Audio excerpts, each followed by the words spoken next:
In today's video, we're going to talk about a pest analysis. Now, when I say pest analysis, I'm not talking about where we get the Orkin man in and he looks around to see if we've got bugs. No, that's not the kind of pest I'm talking about. Instead, this is a business tool that is used to examine what external forces might impact your company in the future. And when I say in the future, I'm going to encourage you to look out 4 or 5 years trying to understand how the environment might change that you operate your business in and the impact that that change might have on you. So what is a pest analysis? Well, a pest analysis is an examination of 4 factors that might impact your business. The P in the pest analysis stands for the political environment. E stands for economic. S stands for social. And T stands for technology. And as we look at what might change in those 4 arenas, we could say, we can start to understand what things would be like in the future for our business. And again, as I said, you want to look out as far as you can. Now, as you get 5 years out in the future, are you going to be 100% accurate? No, it's not possible. But you'll have an idea. And the closer in you get, obviously, the more clearly you'll be able to see what the future holds. When we think about the political environment, I'm talking about both at the local, at the state, and the national level. When we talk about it, we'll start with elections. What are the candidates promising? What will the candidates probably be able to do? And how will that affect you? And like I said, you want to look at it for every election at every level of those, because some businesses will be more impacted by local decisions, some more by national decisions, but almost any of those levels will have an impact on your business. So you want to think about that. We'll include taxes in that area. What are they talking about in the way of taxation? What kinds of business regulations might come into play? Are they, a good example is now they're talking about raising the minimum wage to $15. Is that going to impact your business? It may not. It depends on the business. But we need to think about those things in relation to our business to decide if that environment is going to be good or bad for us. So when we start talking about the economic environment, we have more questions. And you'll see I have lots of questions and no answers for you in the video today. But these are just samples of things to think about for your business. So what's your economy like now in your market? Does the global economy affect it? If the global economy improves, is that going to be good for your business? What about if the global economy declines? Is that going to impact your business? You can ask the same question at the state level, the national level, the local level. So what are those factors probably going to be, and then what impact are they going to have on you?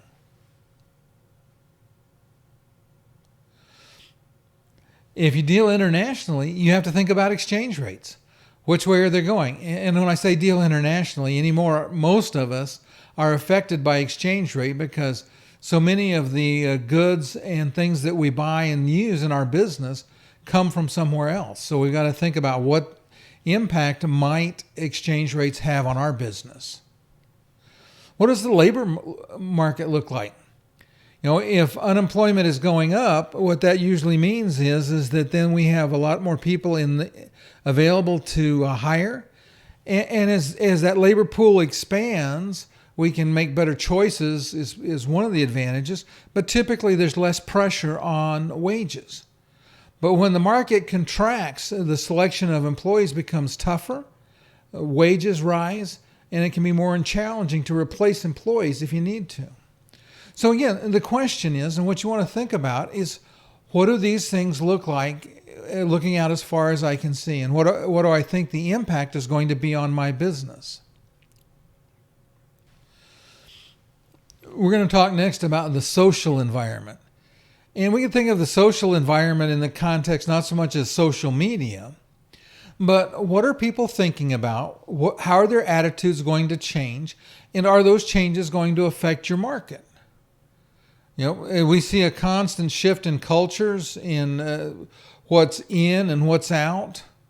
Is for some companies, the product they have is something that everybody needs and wants all the time. For example, toilet paper. Until they find a better solution, people that make toilet paper are pretty much going to have a good market for it. But for people that have restaurants, during the COVID pandemic, it's been not so good with the social environment because people can't go and can't enjoy dining out. So you have to think about, okay, what do I see happening in the marketplace and in the social environment, the way people's attitudes are changing? What do I think about that? How's it going to impact my business? Associated with it is the demographics of your market. So, for example, if your focus is on things that benefit aging, or let's say senior citizens, if that population is expanding, which it is right now, that's a good sign for your business. If your products are not for that market, then the aging demographics might change what people are buying in your marketplace. Again, we just need to think about and look at those things. Another thing to think about is, what are the attitudes about the environment and how are they going to impact you? We see people becoming more and more concerned about the environment. And so that can be either good or bad for your business, depending on the business. So again, these are the kinds of social trends that we want to think about. The last piece of the environment is technology. We need to think about how technology is changing and how changing technologies might impact our business going forward. We can think about, go back, quite a few years actually now, but we can go back to a time when everybody thought the typewriter was here to stay and the typewriter business was a great business to be in. And there were a couple of guys named Hewlett and Packard that invented a printer, and personal computers became more popular, and word processing software came into the mix. And all of a sudden, a market that had seemed to be thriving was gone. Technology wiped out an industry almost. So you need to think about what are emerging technologies that are out there. And are any of them going to impact your business? And associated with that, you could think about it from the positive side too, are there emerging technologies that I could bring into my business that would either make me more efficient, or are there emerging technologies that I could add to my product mix that would put me ahead of the game, so to speak? Because in most cases, products have a life cycle. It starts out where, something gets invented and it starts to slowly ramp up. And then it'll level out for a while, and then something comes along and supplants it and it declines. Now, the steepness of that decline depends on how rapidly the technology changed. But if we can get onto and incorporate products and trends that are on the ramping up stage and then ride them out through the leveling off stage, the plateau, we position our business really well. If our product is already plateaued and might be getting close to the edge, we definitely don't want to ride that down. So we have to think about, how is technology going to affect my business? We also might want to look at it from the perspective of our competition. Do they have a technological advantage? If they do, can we find a way to overcome it? We could think, do we have a way to get a technological advantage over our competition? Because if we do, we can exploit that. I would encourage you to go out as far as thinking about what are the things that universities and research facilities exploring that might affect your business in one way or other as well. Now, you say, okay, that's a lot of data. Now, what do I do with it? Have all these things. Well, my suggestion is to rate it on a scale of 1 to 5, positive or negative, with 0 being neutral. And then you take everything that you rate and you put them together, and you can add up the ratings so that at the end you have a number. The more positive the number, the better the environment looks for your business. The more negative the number, the worse the environment looks for your business. And there'll be in the show notes or in the comments below, you'll be able to find a link to I'm going to give away a free template. So you can find that in the show notes. I have another free offer coming up. So again, just to go back to why you need to do this. Because again, it sounds like a lot of work, and it is some work. But what we're trying to do is make sure that we map out a road that goes to a destination we want to get to. And we have to see what that destination looks like before we know that's the right place to aim at. So it's this tool, a pest analysis, that gives you the ability to try and forecast as closely as possible what the future holds and how to position your company so that in the future you're where you can be as successful as possible. I would say this too, that this is not a process to be shortchanged. It's going to take some time and energy to do the research. I would encourage you to have your whole management team involved in creating a pest analysis for their department as well.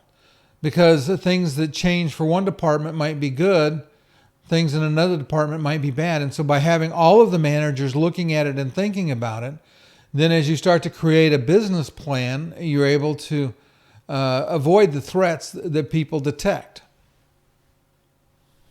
What I'll say is as you look at the results of your pest analysis, you may say, hey, we were headed over here, but that's not a good choice. Let's go over here instead. Or you may look at it and say, no, we're headed in the right direction. Let's put the pedal to the metal, so to speak. Or you may say, hey, it's time to sell my business.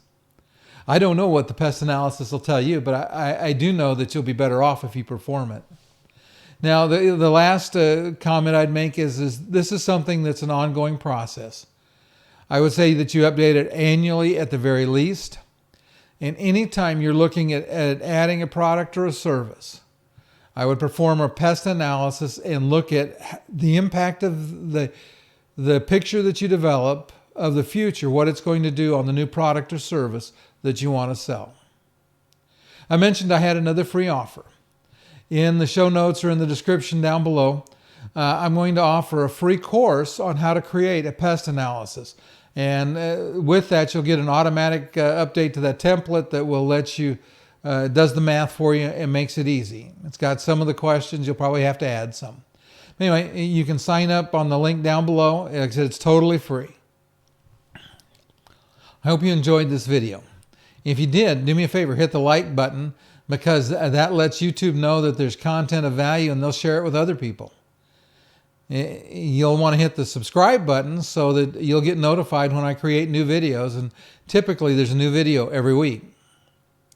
Finally, if you would, down in the comments section, put a comment if you enjoyed the content, what you learned. If you didn't enjoy it, let me know that too. I'm trying to get better at this. And finally, please give me any suggestions you have for future videos. Thank you very much. We'll see you next week.